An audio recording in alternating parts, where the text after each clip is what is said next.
Hi everybody, it's Dr. Lisa Richardson of Flow Web Strategy and Design, back again for Web Strategy Wednesdays number 5.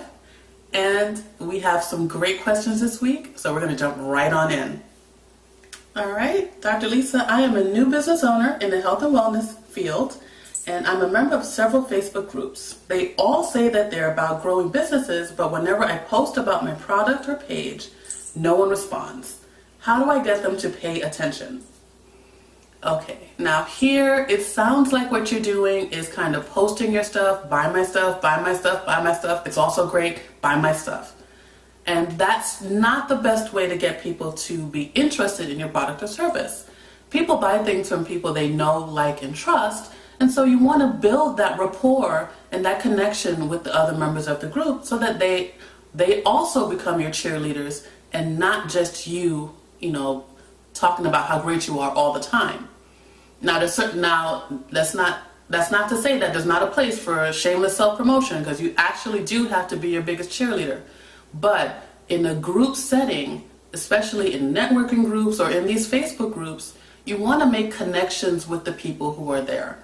And so you want to be able to be a contributing member. You want to help other people, and in turn, they will also be interested in what you have to do and how they can help you.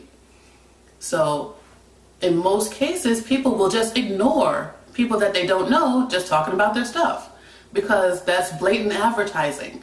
What you want to do is answer some questions, help people out with what they need that's related to your expertise, and you'll find that people will then start connecting with you, and they'll be very interested in what you have to offer, and you'll find that you'll be growing your network of true friends who also want to buy your products and services.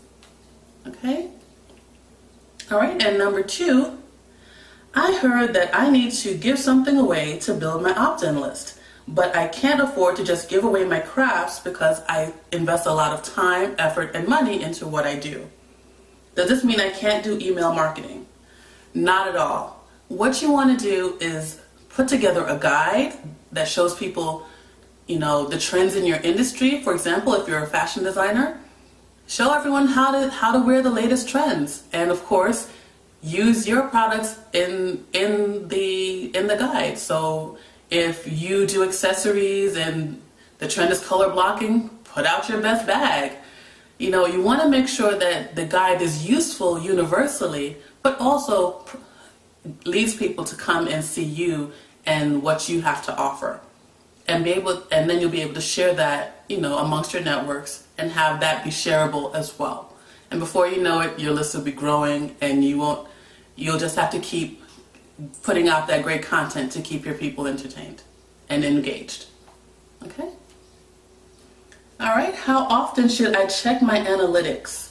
Okay, it is easy to become obsessed with looking at your numbers every 5 minutes. Don't do that. I mean, even I admit that, yes, I get a little obsessive, and I want to see all the changes that take place in real time.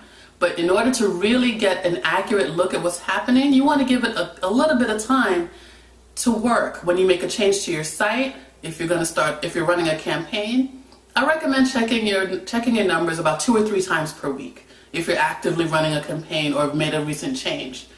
Otherwise, on the low end, I would say at least once per week, so you can kind of see what things are happening and be able to respond if something is not the way you want it to be. For example, if your bounce rate has gone up, you want to see why. Or if you are not converting on a page that you expected some more traffic on, see what's happening there as well. So you want to pay attention to your numbers at the most about 3 times per week, and at the low end at least once per week. Okay?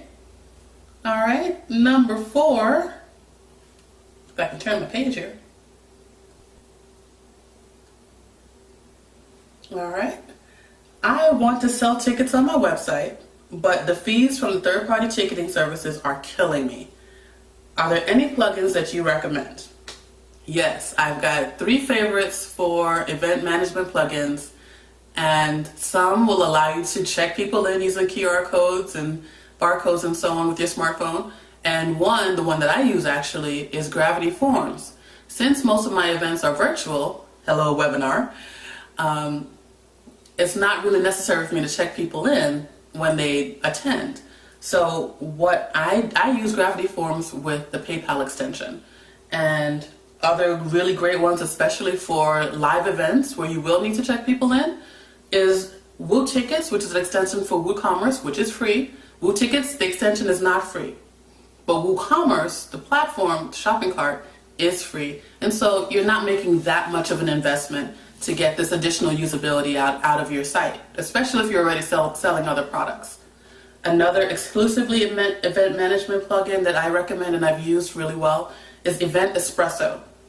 This is a really great plugin for both live and virtual events. It's got a lot of great features. It's a little pricey, but I recommend it especially if you have a lot of events to manage and recurring events that you want to make sure are always on the calendar and available for registration. And of course, the links to these products will be in the description below. Okay?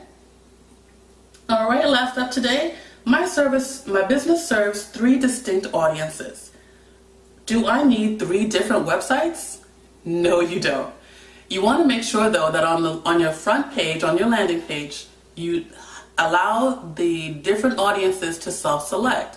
So let's say you've got career changers, and you've got homemakers, and then you've got displaced homemakers rather, and then you've got recent college graduates for your career site.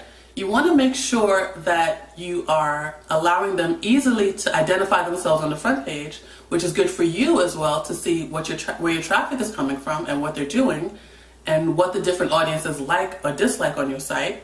And you also want to make sure that your menu serves them as well.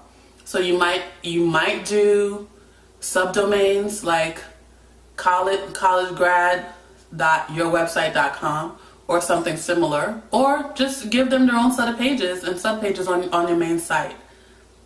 The fewer hoops that they have to jump through, the better. So once they self-select, you should be able to, they should be able to go through your site with the information that's relevant to them, but also be able to change over if they need to, which is why you need it on your front page and in your menu structure. Okay? All right, everybody, that's all the time we have for Web Strategy Wednesdays this week. Glad to have you with me. If you've got questions that you'd like me to answer, please send them to wsw@youcanflow.com. Tweet me your questions at Dr. Lisa WP, and come and see me on Facebook at facebook.com/youcanflow. Have a great one. See you next week.